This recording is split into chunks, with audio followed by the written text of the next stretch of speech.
this is an iHeart podcast. Guaranteed human.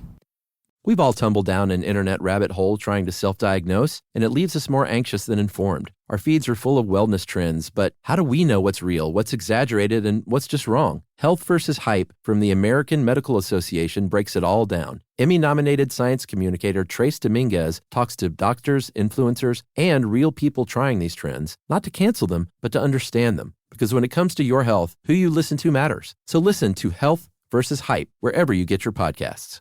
Work can be a little weird. Cringy training seminars, coworkers who won't stop talking about their plant, forgetting the mute button at an inopportune moment. We have to deal with a lot on any given workday. Sometimes it can feel hard to thrive and move forward in your career. Well, that's where LinkedIn comes in. LinkedIn helps you get ideas and insights from experts in your field, connect with people professionally, grow your network, and access tools designed to help you find the right fit for your next role. Whether you're just getting started, figuring out your next move, or looking to accelerate your career, LinkedIn is built to support you at every stage because LinkedIn is the network that works for you. Visit linkedin.com/knowstuff to learn more.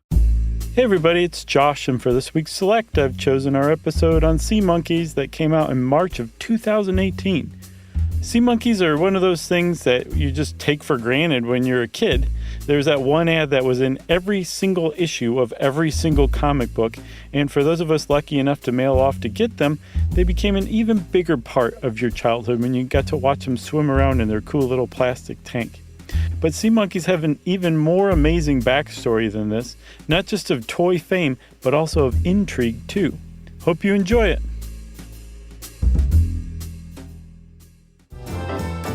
Welcome to Stuff You Should Know, a production of iHeartRadio.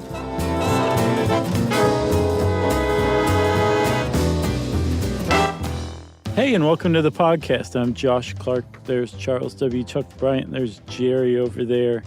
We are swimmingly excited about this one because it is about sea monkeys. Jerry, is Mama sea monkey? Yeah, she's got her little blonde bob hairdo going on. And I guess we're baby sea monkeys. I guess. Yeah, that's cool. We'll let the dad not exist. Okay? We're brothers. That's right. I think that's a good move. With a non-existent father, which really explains a lot about us. A non-existent sea monkey father, no less. Yeah. So, Chuck, I realized that I don't know something about you, which is weird because we've been doing this for almost 10 years. And we're sea monkey brothers. We are. We know a lot about one another. We know one another's smells, looks, scowls, all sorts of stuff, right? Uh-huh. Triumphs, victories. One thing I don't know about you is whether you were into comic books as a kid. Well, glad you asked. I feel like we've talked about this at some point, but maybe not. Yeah, we have for sure. Okay. Because remember, I read Archie and Richie Rich. Oh, yes. Yeah. And I wasn't well, here's a couple of things. I read Archie and Richie Rich growing up and didn't get into the superhero comics much because I don't know why. But then also, you don't know this part. Okay. We used to go to visit my grandmother on my father's side. And she was big time into Thor? Granny Thor. She lived in Jackson, Tennessee, and it was I had sort of the modern grandparents with cable TV who lived in a condo. Oh, nice. Yeah. And then old school granny who lived in a house in the country. Mm-hmm. And so Granny Bryant didn't have TV or anything like that. But what she did have in the back room was a bunch of my dad and Uncle Ed's old toys and comic books from when they were kids. Nice. So I think they were mainly Uncle Eddie's. So I got I had a big stack of comics from, I guess, the 1960s that were like Man from Uncle. I'm trying to think of a few more. No superhero stuff, but just those weird sort of, I guess it wasn't weird, but the Man from Uncle is the only one I can remember. But it's a little weird. Long story short is because that's all the entertainment we had to ingest, my brother and I would go back there and read those every year for years. That's pretty awesome. Those same comics. So you made your way through that stack multiple times? Oh, many, many times. Gotcha. Like I remember the ads. I remember everything about them. So then you remember, obviously, I think you probably knew where I was going with this from the outset. You remember the ads for the sea monkeys then? I remember sea monkeys. Mm-hmm. I remember X-ray specs. Sure. Which we'll get into. And I remember for sure all the ads for like, can you draw this parrot or pirate? Oh, yeah. Remember that? For the art school. Yeah, what was that? I think they just took your money and then sent you a degree for your art school. Is that what it was? I'm pretty sure. So disappointing. Yeah, but the turtle was pretty cool. He had like a newsy cap on and a turtleneck, and he just looked like he was ready to get mellow, you know? Yeah, the other one too was the Charles Atlas workout thing. Do you remember that? Oh, yeah, where the 98-pound weakling gets sand kicked in his face. Totally, man. Yeah, that's really playing on some 15-year-olds' insecurities, and it worked. Oh, yeah, for sure. I'm sure. You know? What about you? I remember sea monkeys. There's one that always stuck out to me was a Bonkers ad from the 80s. This would have been way past your Man from U.N.C.L.E. era comic books. But I think I've asked you before if you'd ever had Bonkers. They're like these fruit chews. They were like just the superior Starburst. Okay. And there was a comic book ad in there with like this like kind of crotchety old lady in it. And I don't even remember the gist of it. I think maybe she was mad that the kid was eating Bonkers and enjoying it. I don't know. But I'll never forget that comic for some reason because the colors in it were just perfect, and they struck my brain just right. So I've always got that Bonkers comic book ad in there too, and a lot of Bubble Yum comic book ads are stuck in there as well. Nothing that means anything really, and certainly nothing pertinent to this episode except for that Sea Monkeys ad. Yeah, but you and I were also into Mad Magazine big time, which I believe was ad free, wasn't it? It was. They had like those fake ads. Oh yeah, of course. Which were pretty hilarious. Satirical ads. Sure. But no, I don't think they had any like actual ads in them. They were just strictly subscription based. That's right. So in that Sea Monkeys ad, if you'll remember correctly, and I think for many decades it was virtually the same thing. Yeah.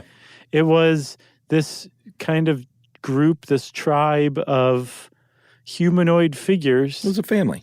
It was a family, but exactly what kind of family they were is really up for debate. So they were kind of lanky, like stringy, ropey arms and legs, paunchy tummies. Yeah. Naked as the day they were born. Sure.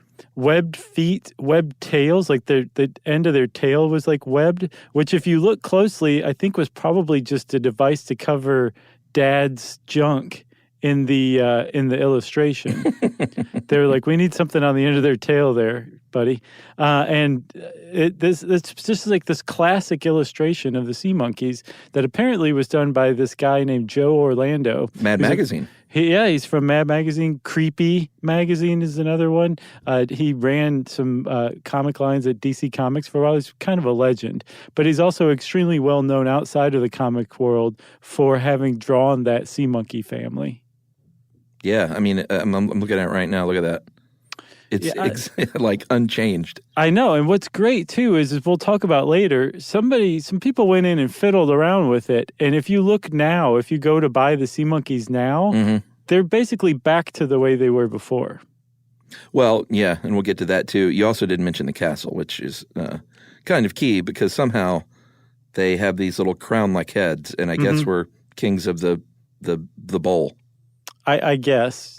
They were a royal sea monkey family. Kings of the fishbowl and only inhabitants, actually. So so you could proclaim yourself the royal family. You, me, and I have done that at our house. So if you look closely at some of those ads, they say there's like a little fine print that says these are caricatures of sea monkeys. It's not actually what your sea monkeys look like, or it's an artist's interpretation or something like that. And it turns out that sea monkeys, and just prepare for your childhood to blow away like so much dust in the wind, Chuck. Sea monkeys don't actually exist. There's no such thing. Yeah. Did you know that already? Well, of course. Well, sea monkeys, as sea monkeys, don't exist, but they are real little living creatures that you buy and have shipped in an envelope back in those days, in an envelope to your home. And they are actually their own thing. So what they are ultimately is something called Artemia or brine shrimp. Yes.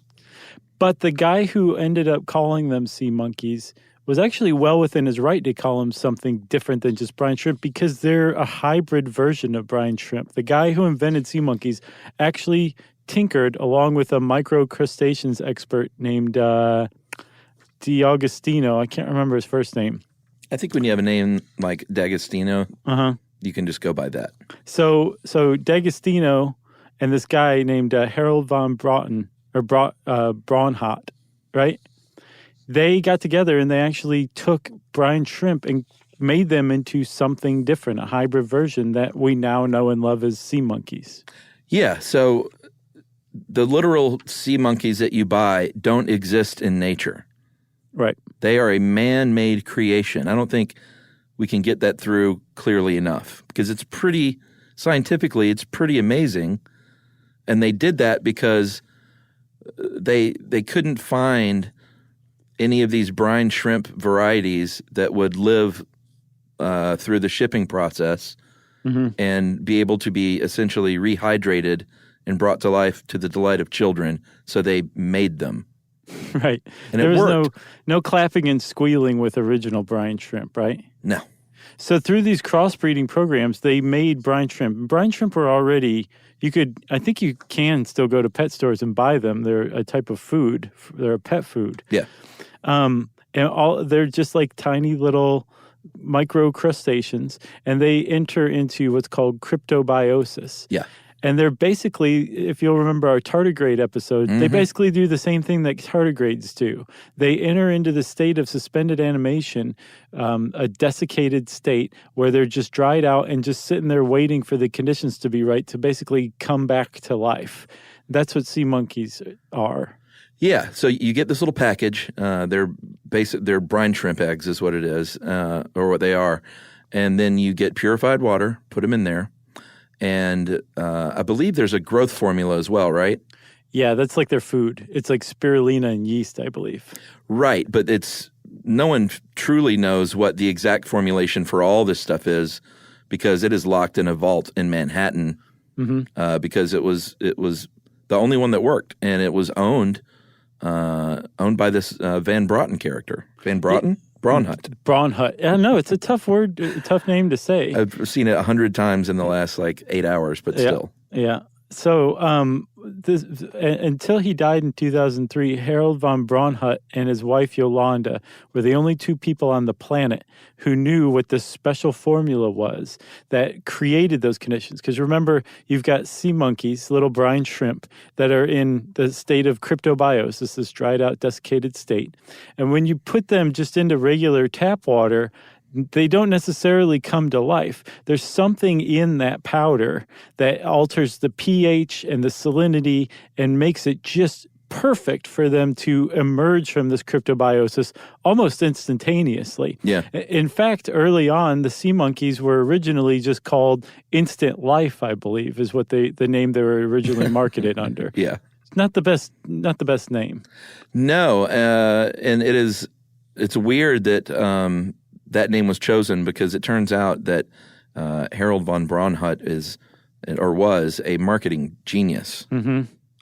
He wrote the original 32-page booklet that I believe still comes with the sets. Is that right? I couldn't find evidence of that, and I was looking online to find a transcription of it and was very surprised to find no one's done that.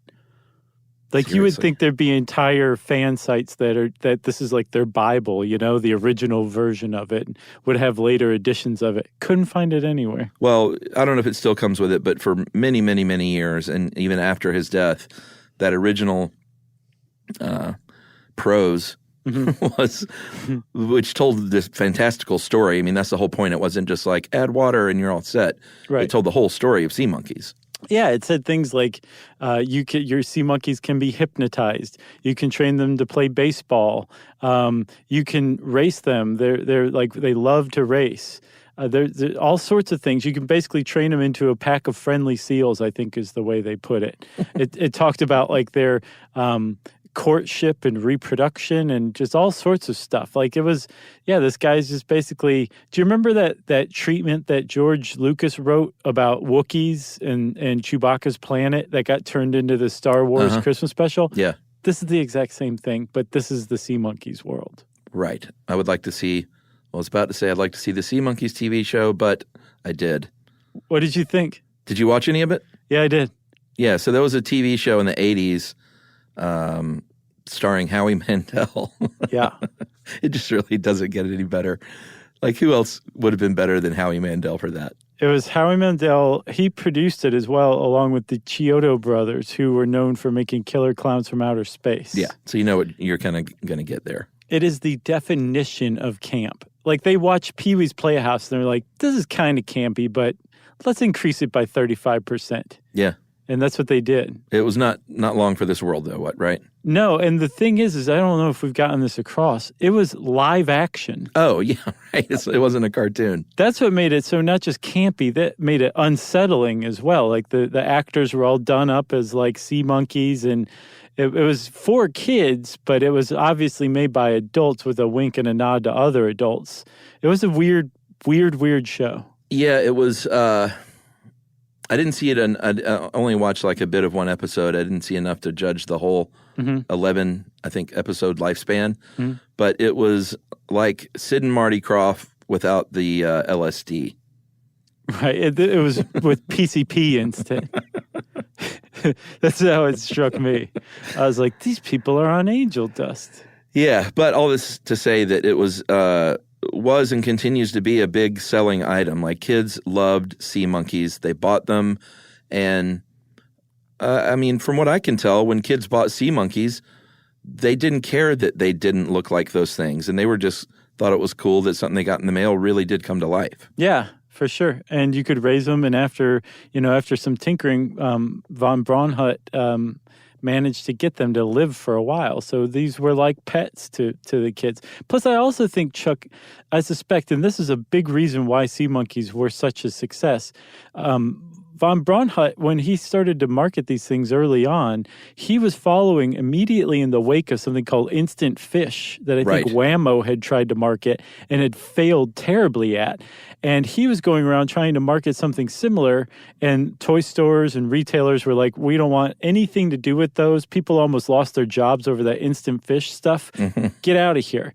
So von Braunhut, in a stroke of genius, said, you know what? I'm going to go right to the source. So he started marketing directly to kids. He started hanging out at elementary school parking lots. He did. And he'd be like, here, kid, come look at my minivan. I've got a bunch of stuff for you to choose from, right? Yeah, well, the comic book thing was a stroke of genius. How many, like 3.5 million ads a year? Was that it? Or pages? 303 million pages. Oh, wow. A year. And now, so most of those were 2-page inserts. So that's 150 million issues of comic books a year. I wonder how expensive that was. I don't know. I'm quite sure he got some deals over the years because he started that marketing push in 1964. And I don't know exactly when it stopped, but it was well into the 90s that there were sea monkey ads in comic books still that were virtually the same as ever. Did you ever buy any of that stuff? I had a friend who had sea monkeys. I never did myself. Oh, but that was a point that I was getting away from that I wanted to make. I think one of the reasons sea monkeys were successful was because it wasn't just that these things were pets or whatever, but you ordered them yourself. Like, you handled this transaction yourself. Right. And you got to show your friends something that you purchased. Like, your parents didn't take you to the store or anything like that. You contracted with this strange man to buy these brine shrimp from him, and they arrived, and you followed the instructions, and now they're floating around. Yeah. Well, you probably got mom or dad to cut you a 49-cent check, or have them cut a check, or you maybe got the funds from your lemonade stand and converted that to a cash bond. Yep. A convertible note, a bearer bond. I don't know what any of that stuff is. But yeah, so you probably had a little assistance from mom and dad, or maybe you put $1 in an envelope. I'll bet many kids did. I wonder if Braunhut sent the change back, or was like, I'm keeping this change, kid. Just to teach you a lesson not to send $1 bill in the mail anymore. Yeah, because you can't send change in the mail, right? Right. So, I mean, suffice to say, sea monkeys were and are just like one of the classic toys of all time, largely because of the way they were marketed, right? Well, yeah, and von Braunhut, this was not his only jam. He had close to 200 patents on everything. Like, we mentioned the X-ray specs and that great ad of the guy looking at his hand, or the sexist, misogynistic ad of him leering at a woman in a dress. Right. And X-ray specs were very disappointing when you got those, because it was two pieces of cardboard with little pinholes that you look through, and in between the cardboard where that pinhole is a feather. Right. And so what it did was it basically projected two overlapping images of the same thing. So the edges around the outside of it were just kind of fuzzier than the middle. Basically, yeah. Supposedly that was what an X-ray of your hand looked like. Yeah. So that's a case of fraud. Yeah, it's a good way to put it. Or what about the invisible goldfish? That was another one. That's so fraudulent that it's just beautiful. It's elegant in its fraudulence. Well, but it's almost not fraudulent, because here was the deal. He sold what was called invisible goldfish, which basically means nothing. He sold nothing successfully. Right. It was the kit came with the fishbowl, fish food, and instructions, and that was it. And there was a guarantee that you would never see your invisible fish, because they would remain invisible. Yeah, and I think that is the distinction that makes it not fraud. Right. Is he basically said, you're not going to see anything in this bowl. Yeah, and that was that. What else did he do? He invented Balderdash. Oh, that's right. He also invented those doll's eyes where you lay your doll back and its eyes close. He invented those. Yeah, he invented that technology, which was a game changer for creepy baby dolls. He also, even before his days of inventing, he was an interesting guy basically his whole life. He raced motorcycles and cars under the name the Green Hornet. Mm-hmm. He was a talent manager for a couple of people. One was a mentalist. Yeah, talent manager, like Broadway Danny Rose was a talent manager. Okay. I don't know who that is, but I'm going to go along with it.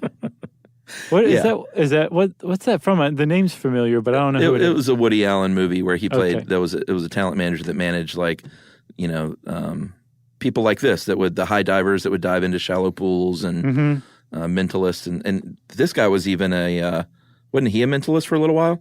I didn't see that. I wouldn't be at all surprised. Yeah, I think he did a little work as the Great Something. Did you see? Well, he managed a guy named the Great Danager. I didn't get whether that was him or not, though. It could have been. No. That was him, and he had his own act for a little gotcha. while. Okay. Did you see the guy who the high dive guy? Did you see his jump? No. Oh my. Okay. There's a guy named Henri Lamoth, I believe. Yeah.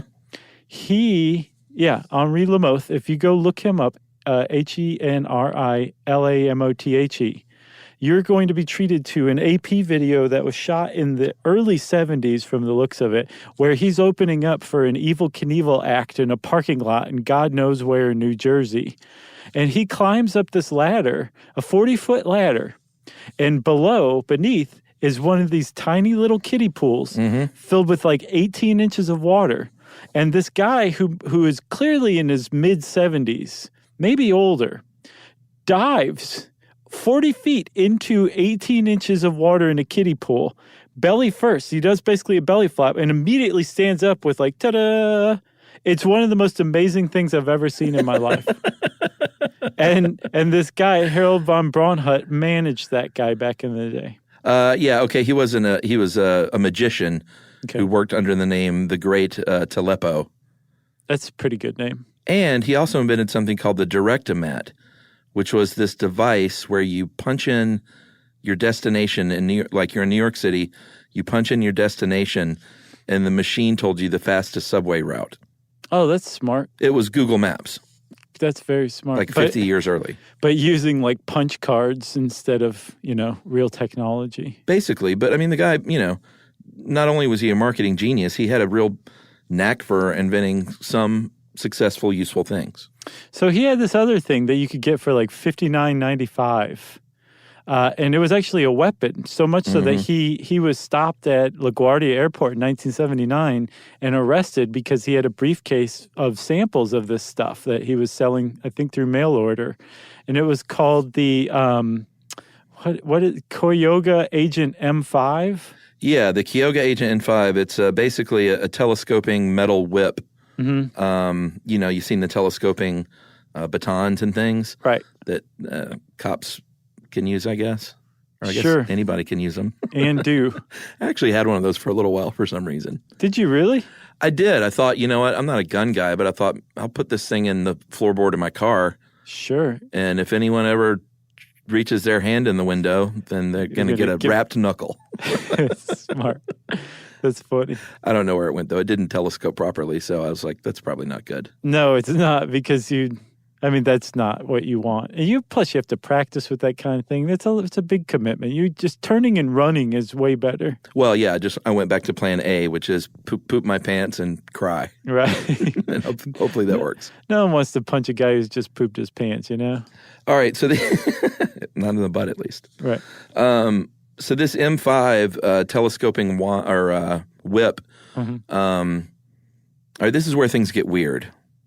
Yeah. And we'll set this up right before the ad break, because it turns out that Mr. Von Brohut, Mr. Von Braunhut, was perhaps almost certifiably a white nationalist Aryan Nazi. Sure. Is that fair to say? I think so. All right. And we'll get to that right after this. If you want to know, then you're in luck. Just listen up to Josh and Chuck. Stuff you should know.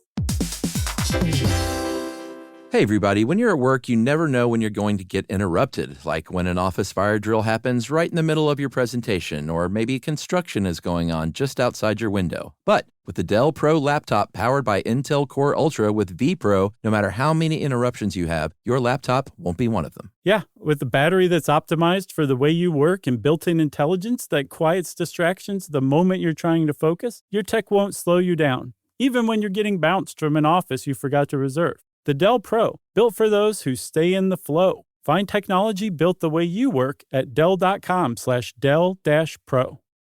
Built for you.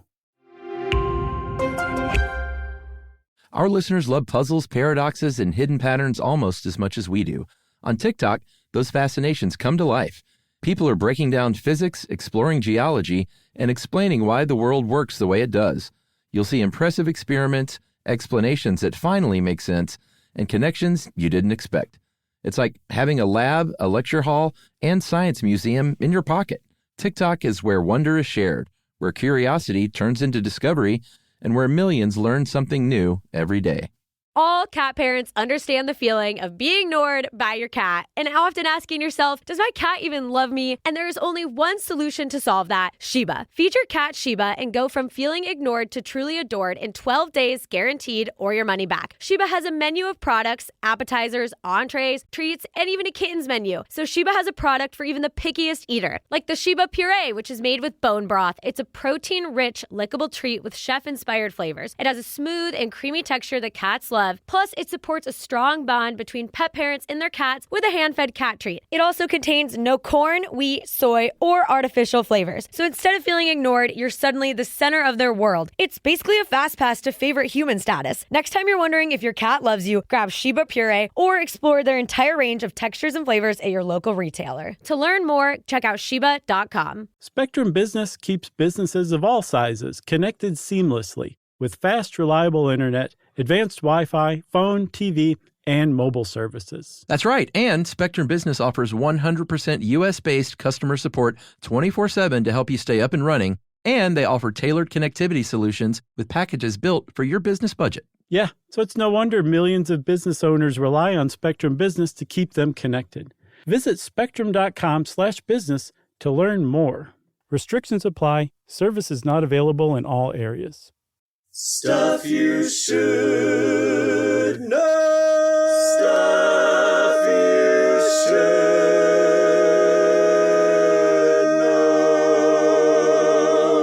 Okay, Chuck, I'm sure everybody just bit the tips of their fingers off waiting for those ads to finish so we could get back to it. Is it fair to call him a Nazi? So here's the thing. It has been so thoroughly documented by legitimate sources like the Washington Post, the Los Angeles Times. His own mouth? His own mouth. The Jewish Anti-Defamation League. I believe, I don't know if the Southern Poverty Law Center actually tracked him or not, but this guy has definitely been identified as somebody who was a longtime contributor to white nationalist groups, specifically the Aryan Nations out of Idaho, which was one of the original white hate groups in the United States. That's right. Here's the problem with that. This is the guy who invented sea monkeys. Problem number 2 is that if you ever sent your money off to buy some sea monkeys, some of that money had a very good chance of having been turned around and given to the Aryan nation. And herein lies a real moral conundrum for a lot of people, understandably so. Yeah, so, well, I didn't see, did he just give money, period? Yes, but the people are saying, I gave you some of that money for sea monkeys. Who knows what dimes and nickels that I gave you went to Aryan Nation. I don't want any money going to Aryan Nation. So I feel horrible that my money went to you, which you in turn gave to the Aryan Nation. Right. However, this M5 was, there was a man named Richard Butler. This guy was a real piece of human garbage. He was the founder of the Aryan Nation. Yeah, he was the worst. He's not with us anymore, thankfully. But he was a very bad man, and he was brought up on trial. And basically, this M5 little telescoping whip that was invented by von Braunhut, that was specifically used. That product and proceeds from that specifically went to a fund to help out Richard Butler. Right. Like, so, we know that for sure. Yeah. Everything's going along for Harold von Braunhut pretty swimmingly until the late 80s, right? In the late 80s, Richard Butler is brought up along with, I think, 14 or 15 other white nationalist leaders on sedition charges, basically trying to overthrow the government through plotting assassinations, trying to start a race war. They had some serious charges against them. They were eventually acquitted of these charges, but as part of this defense fund, in the Aryan Nation newsletter, Richard Butler talks about the Cayuga Agent M5 as a great tool for every Aryan nationalist to have, a great weapon and defense mechanism. And if you order this thing, on the order form, write the letters AN for Aryan Nation, and the inventor of this product has pledged that 25 of those $60 will be given to my defense fund. So now, all of a sudden, for the first time ever, the guy who invented sea monkeys is tied to the guy who founded the Aryan Nation hate group. Yeah, and this was just like the beginning of the can of worms, which he did not invent the can of worms, but he should have. Right. It was the beginning of that being open because, like you said, late 80s, what was it, 88, I think, and the Washington Post basically got a hold of this story, did some investigating, and found that he was involved in, quote, some of the most extreme racist and anti-Semitic organizations in the country. But here's the deal. Like, there are quotes from his mouth that say things about inscrutable, slanty Korean eyes when dealing with Korean shop owners, and talking about Jews and black people, like literal quotes.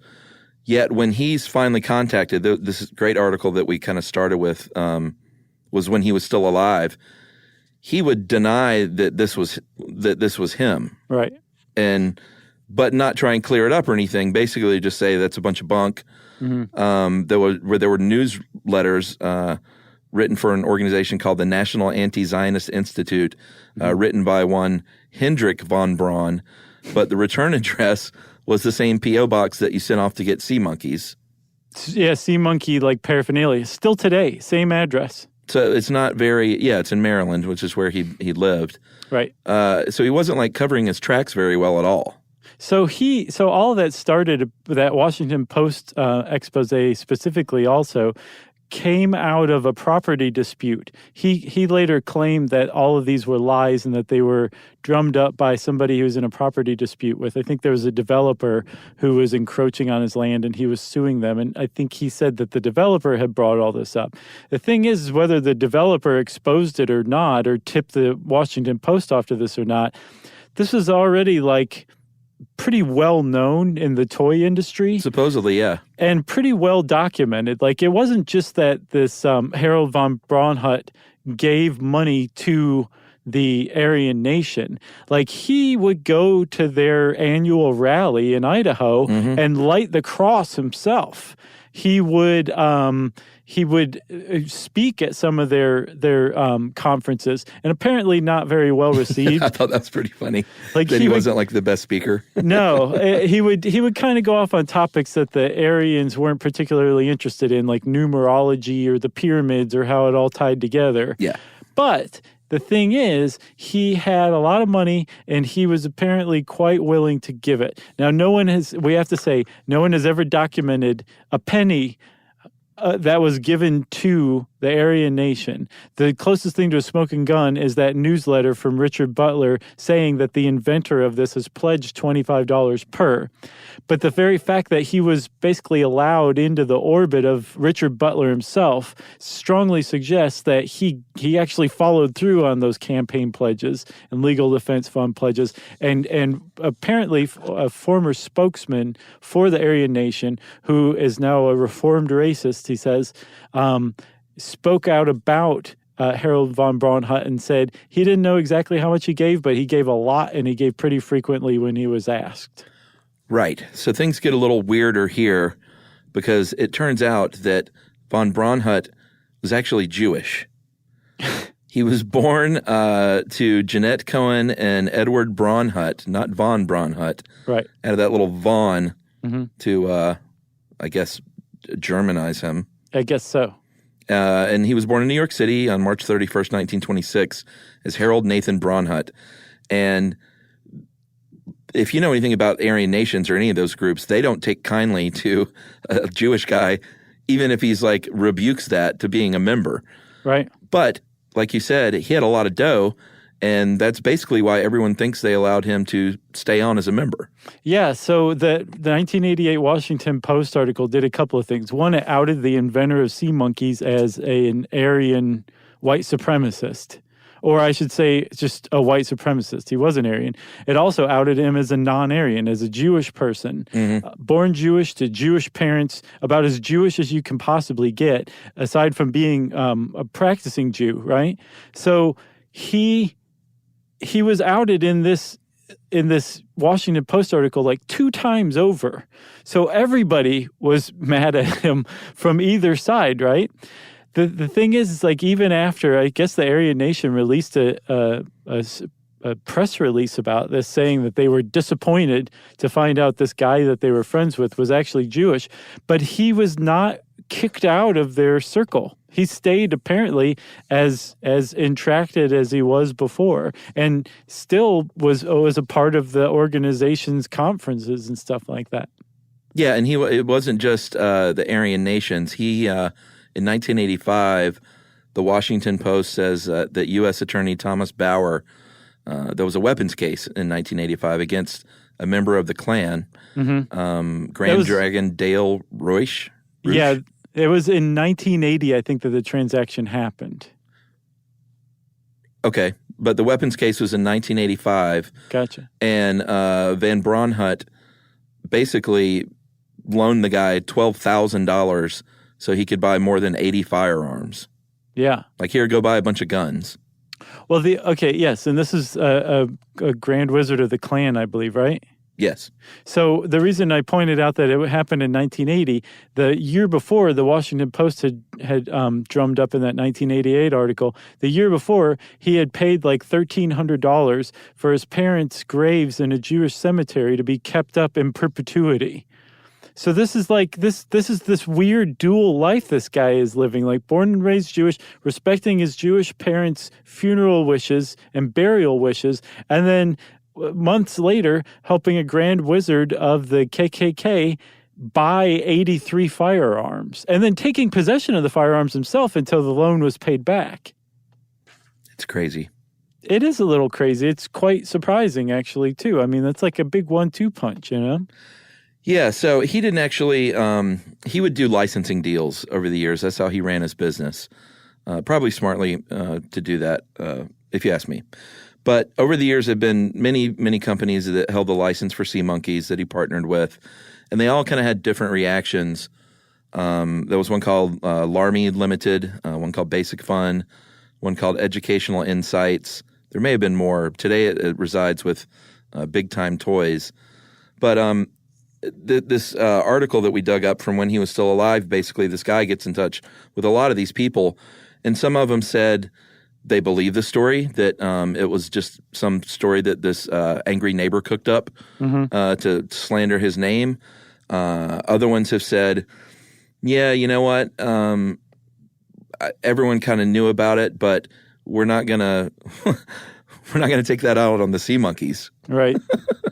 And he was a nice guy to us, and what he does in his private time is no one's business. Yeah, the thing is like some of the people that he was doing business with were Jewish and were taking some of the things he was doing in his private life personally themselves. Like the guy who was the president of Basic Fun, which that's one of the worst names for a toy company Basic ever. Fun. It's like, don't get too excited. This is just Basic Fun. They had a spinoff company called Minimal Enjoyment. Right.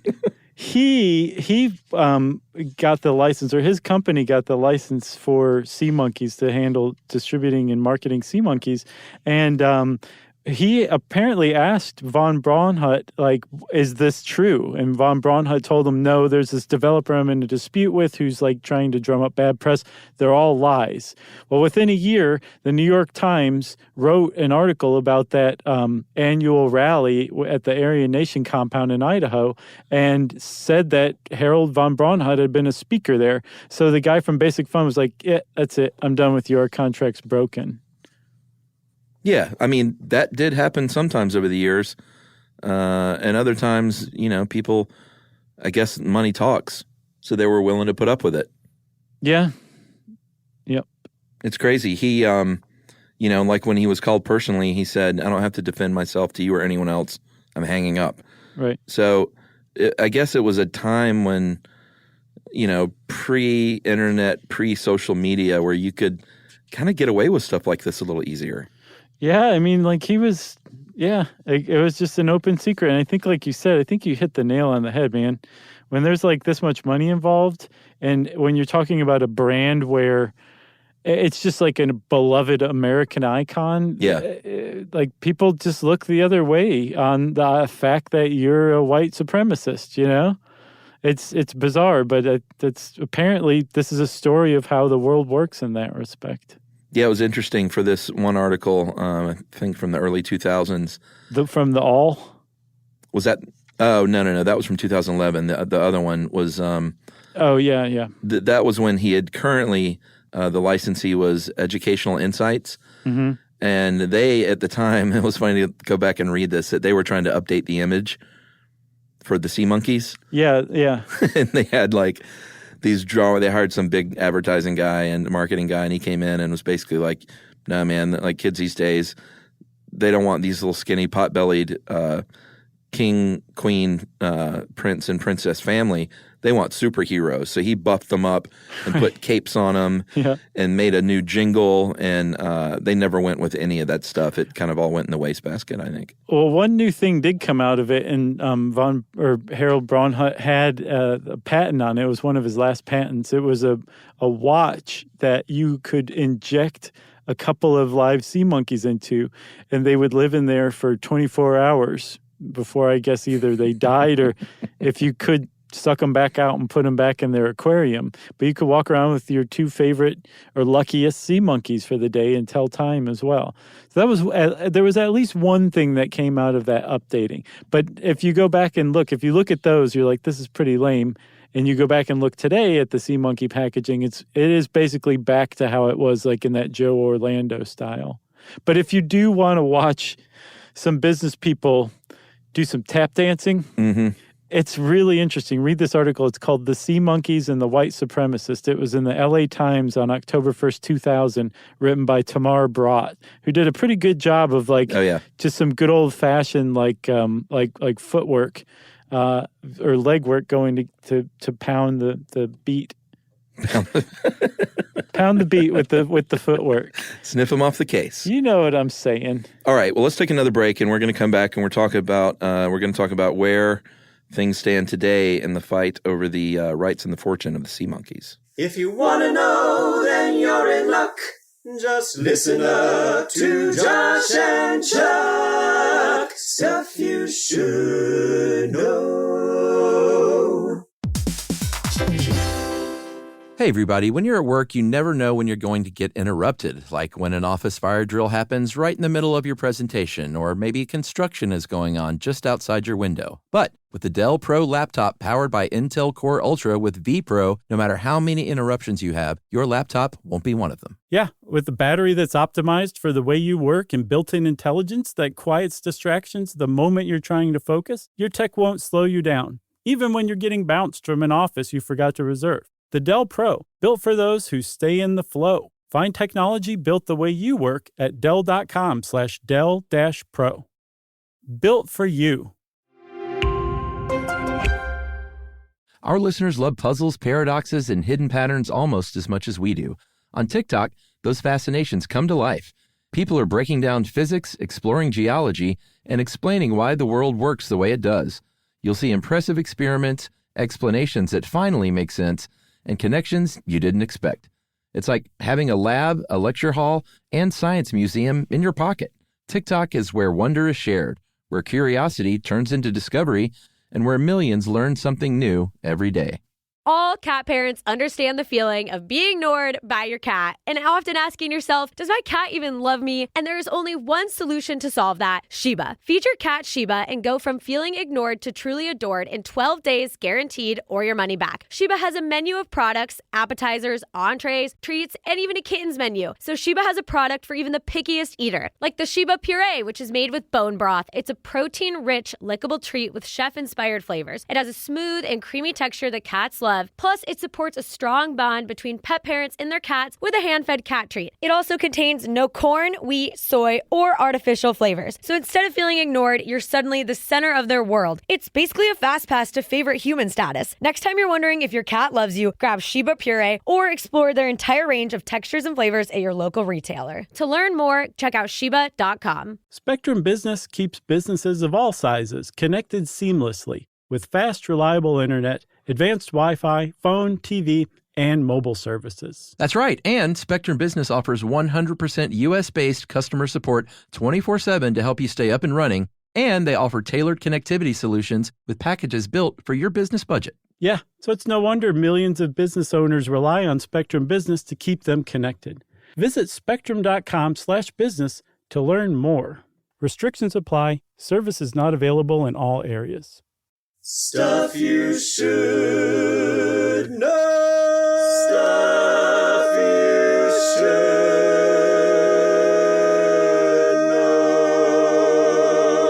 know. All right. So we know what happened. Actually, how did he die? I didn't even see that. I didn't see that either. He died in 2003, but I'm not sure why. All right. So he died. Yeah, that's true. But he left behind his wife, Yolanda Signorelli von Braunhut. Did you look her up? Oh, yeah. Okay. Yeah, she was an actress. Mm-hmm. She was sort of like a pinup bombshell B-movie actress. Is that fair to say? It's fairish. I'd also seen her movies as described as adult films as well. Well, sure. She was in a movie. I got to see this one. It's called Love After Death, and it's a softcore zombie flick. Oh, well, that's sweet. From the 60s, yeah. But yeah, she was a pretty interesting person in her own right as well. Yeah, and she says for her, as far as the Aryan nation stuff, she says, like, I never knew and saw this side of him. So I don't know if she's being on the level or if she's just kind of quashing this and covering for him. Well, it's kind of not clear to me. I don't know if it was in that New York Times article or in the 1988 Washington Post article, but his first wife was contacted and interviewed for it, and she was like, "What are you guys talking about?" Really? Yeah, so who knows? Maybe he did just keep he was clearly somebody who could compartmentalize the different parts of his personality. Yeah. So maybe he really did just leave the wives out of it. Man, how could you not know something like that? That's crazy. Just going to Idaho on my yearly trip. Yeah, that's weird. He always goes to Idaho when the Aryan Nation assembles. All right, so Yolanda Signorelli von Braunhut lived, and I think still lives, or at least as of 2 years ago when this article came out, in the Potomac River estate in southern Maryland. But she is, she's broke. Yeah, basically. Yep. She has no electricity, no running water, and she has been in a legal battle with Big Time Toys and their chief executive, Sam Harwell, for basically several years trying to get money because Big Time Toys says, this is our company now. Yeah, Big Time Toys sounds like I'd be nervous about going into business with them. I'm more of a basic fun guy. Yeah. Big Time Toys sounds like they're moving too fast for me. You know what I mean? Yeah. So Yolanda Braunhut she's got kind of like a Grey Gardens thing going on right now against her will. This is not something she's happy about at all. And her position is, as far as the Times tells it, is that she engaged in a licensing deal, which is how sea monkeys have been produced basically since the beginning. With that company, Big Time Toys, where they would handle the packaging and the distribution. And her company, her own little company, would handle making the actual sea monkeys that were put into the packaging that Big Time Toys sold, right? So Big Time Toys would buy the sea monkeys that they would put into the packages and then would turn around and sell to the public. That was the arrangement initially. Right. So we have the secret formula that no one else has seemed to been able to crack. This is Yolanda talking. Yeah. Should I have done my Yolanda voice? Yeah, let's hear it. I don't know what she sounds like. High-pitched Italian stereotype. Let's hear it, Chuck. No. It would offend like 3 different groups of people if I did that. Yeah, I think you would. She basically said, we have the secret formula, the only one that works that can keep these things alive. Everyone else has tried and failed. And so we will sell these to you, and you can do everything else and cut me a check. And there was also a side deal that said you can buy this company, including the secret formula, for $5 million up front, and then another $5 million in installments. And so Big Time basically called her up a few years ago, probably about 5 years ago at this point, if my math is right, and said, you know what? All these payments we've been making to you for the licensing deal, we just kind of consider that layaway. And as far as we're concerned, we own Sea Monkeys now. Yeah, we've reached that $5 million point, so they're ours. Which ostensibly should not have been that money. It should have been separate payments. Right. If I understand this correctly. But I mean, when somebody does that, what are you going to do? You got to go sue them. Right. And that's what they're doing, and they're bleeding this lady dry, at least as far as this New York Times profile is concerned. And I mean, if you get into a fight like that and you don't have the money, you can lose. So this could be a sad end to the Sea Monkey saga. Because here's the other problem. You might be saying to yourself, well, why doesn't she just not sell them the Sea Monkeys anymore? Well, she did. She stopped when they stopped making payments and said they owned the Sea Monkey brand. And it turned out that in this court case, that big time toys had been buying knockoff Sea Monkeys from China. And then that's what they were putting into the Sea Monkey thing. So apparently if you buy currently a Sea Monkey package, you're getting Big Time Toys packaging and Chinese knockoff Sea Monkey packets. Which don't work, apparently. I went and looked at Amazon reviews, and almost all of them, for all the products, said none of them hatched, or they hatched for like a day. These things stink. When I was a kid, they worked. So it's weird that it's sort of ironic that they ended up creating this special breed, essentially, that worked.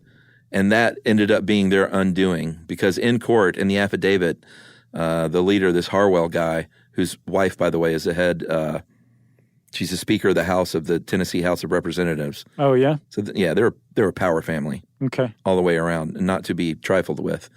In his affidavit, he says he outsourced the sea monkeys to China and says there are 7 recognized species of Artemia brine shrimp, and this is not one of them. So because they had created their own species, it ended up being their undoing at court, it looks like, because it doesn't officially exist as a real species that these guys are getting.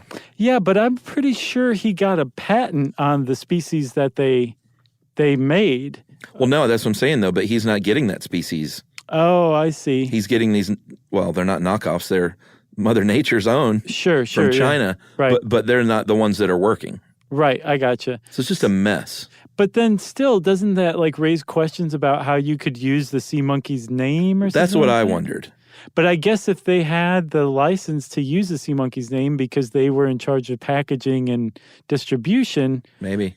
Then yeah, I guess they could say, well, we're not going to use the official ones any longer. We're going to use these natural ones. Man, what a mess. Well, and it's a mess too because you're like, oh, do I root for the side of this guy who was a white nationalist? But, you know, his wife says she didn't know anything about that, and she's going broke and has been basically had this company stolen from her, it seems like. Yeah. It's just, I don't know. I don't know what to think. Or do you root for the guys who are apparently stealing the company from the widow of the white nationalist? Can't root for Big Time Toys. Yeah. You know what I predict, though, Chuck? I predict that Sea Monkeys, the brand, will ultimately rise above this, that it will survive this somehow and still be around 20, 30 years from now. The Sea Monkeys will take over? Yeah. They will eventually overthrow the human race. Man. Like the Aryans plotted to overthrow the U.S. government. What a story. It's quite a story. That's a good one, man. Thanks for digging this up. Sure. Well, if you want to know more about sea monkeys, just start digging around, pulling at the loose threads. You're going to find some interesting stuff. And since I said interesting stuff, that means it's time, friends, for listener mail. I'm going to call this Pompeian lemons. Okay. Is that how you would say it, Pompeian? Yeah, I thought that was beautiful. All right. Long-time listener, first-time emailer, guys. Recently listened to the Pompeii show. Very informative. And I used to be a tour guide in Europe and led close to 15 tours on the Amalfi Coast, Pompeii, and Mount Vesuvius. Nice. I listened to Josh's experience with the lemons. They do, in fact, grow to be the size of your head. However, those gigantic lemons are actually called cedri and are more for show than anything. They're called Cedri the Entertainer. If you ever cut one in half, the inside is actually about the size of a normal lemon. The rind can be a few inches thick. And boy, are they bitter. Definitely not something you keep around for lemonade. Just something I wanted to share. Thanks for ruining everything for me. And also another thought the other day in the car, have either of you just said no when one of you asked for a commercial break? Thought it'd be funny if one of you just said, nah. We've come close. We have, haven't we? I don't know. Did it not make it into an episode? It might not have. We have, and we just edited that part out and kept going, I think. Well, that is from Matt McDonald, who is a software developer at NeoCloud. Thanks a lot, Matt. I think I was kind of disappointed to read that email originally, but whatever. I guess you got to just live with reality, right? You've made an enemy today. If you want to get in touch with us and ruin our reality like Matt did, you can send all of us, including Jerry, an email to stuffpodcast@howstuffworks.com. And as always, join us at our home on the web, stuffyoushouldknow.com. Stuff You Should Know is a production of iHeartRadio. For more podcasts from iHeartRadio, visit the iHeartRadio app, Apple Podcasts, or wherever you listen to your favorite shows.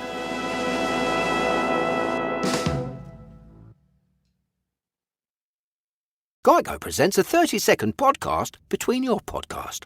Today's story is shared by one of our listeners. It's called Betrayed by Bill. It was in that moment I caught who was staring back at me in betrayal. Or more like what?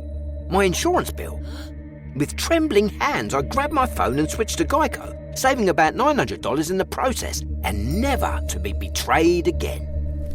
Now that was bloody riveting. It feels good when the story ends with savings. It feels good to Geico. Mom, can I have Lingo Kids? Dad, Lingo Kids, please! When did we become the Lingo Kids house? No idea. Last week it was dinosaurs. This week it's... Lingo Kids! Why Lingo Kids? Because it's the best thing ever. We can play games with astronauts, wild animals, and superheroes. With more than 4,000 interactive games, songs, and shows, Lingo Kids is the #1 entertainment platform for young kids. So, no dinosaurs? And dinosaurs! Lingo Kids! Everything kids love. Download it for free.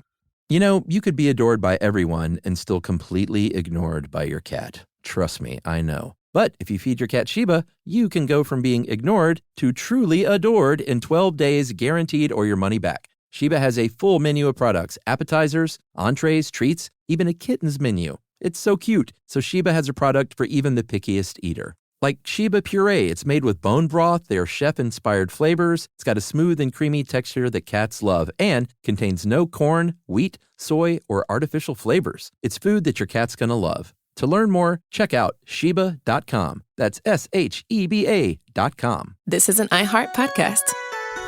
Guaranteed human.